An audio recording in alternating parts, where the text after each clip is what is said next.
আমার নাম ফারদিনা আক্তার। আমার বাবার নাম রশিদ আহমদ। আমার মায়ের নাম জুবরা খাতুন। আমার বাড়ি টেকনাফ সদর 2 নম্বর ওয়ার্ড, উত্তরলঙ্গরি। আমি কে অনেকবার আসছি বা অনেক মারধর করে আমাকে নিয়ে গিয়ে। আমি ওখানে আর যেতে চাই না। বাসায় অনেক নির্যাতন করে আমাকে, মারধর করে বেশি মাথা ফেটে দিচ্ছে। আমি একটা ছেলের সাথে সম্পর্ক করি, ওকে দিতে চাই না। আমি ওর সাথে ভালো থাকলে ওরা অনেক অত্যাচার করে, ওকে দিবে না বলে। আমি ওদের বাসায় আর যেতে চাই না। ওরা আমার যদি কিছু হয়ে যায় তাহলে দায় থাকবে আমার বাবা মা, আমার খুব আত্মীয় স্বজন। আমার আত্মীয় স্বজনরা আমাকে অনেক নির্যাতন করে, আমাকে অনেক মারধর করে, ওরা অপমান করে না। আমি নিজের ইচ্ছায় আসছি এখানে, আর সহ্য করতে পারতেছি না, তাই চলে আসছি আমি এখানে। আমাকে ইসমাইলের সাথে আমি সম্পর্ক করি, তাই ইসমাইলের সাথে চলে আসছি আমি। আমার শরীরে এমন একটা জায়গা নেই যেখানে মারধর করে নাই।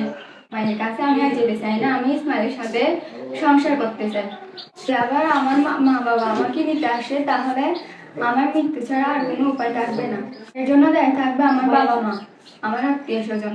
কেন ইসমাইল আর ইসমাইলের পরিবারকে হয়রানি করা হচ্ছে? আমি তো নিজের ইচ্ছায় ইসমাইলের সাথে চলে আসছি। কেন ওদেরকে বারবার বিরক্ত করা হচ্ছে, পুলিশ নিয়ে গ্রেফতার করা হচ্ছে ওদেরকে যেন এগুলো না করতে বলিয়ে। আমরা এখন কোর্টে আমাকে অপহরণ করে নাই। আমরা এখন কোর্টে বিবাহ সম্পূর্ণ প্রক্রিয়া। আমাকে খুঁজে আর করেন না। আমি ইসমাইল আর আমি কোর্টে বিবাহ সম্পূর্ণ করার জন্য আসছি।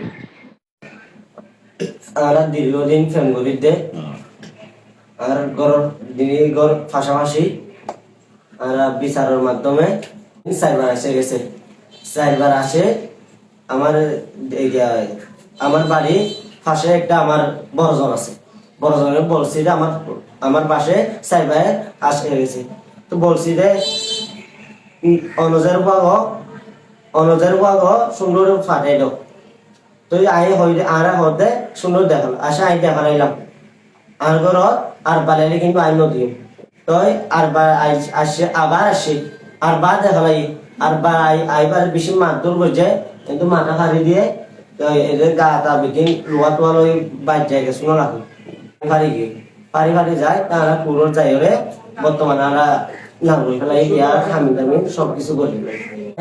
এবার 4বার আই বেশি নির্যাতন করে। এই জন্য আর সারি নদী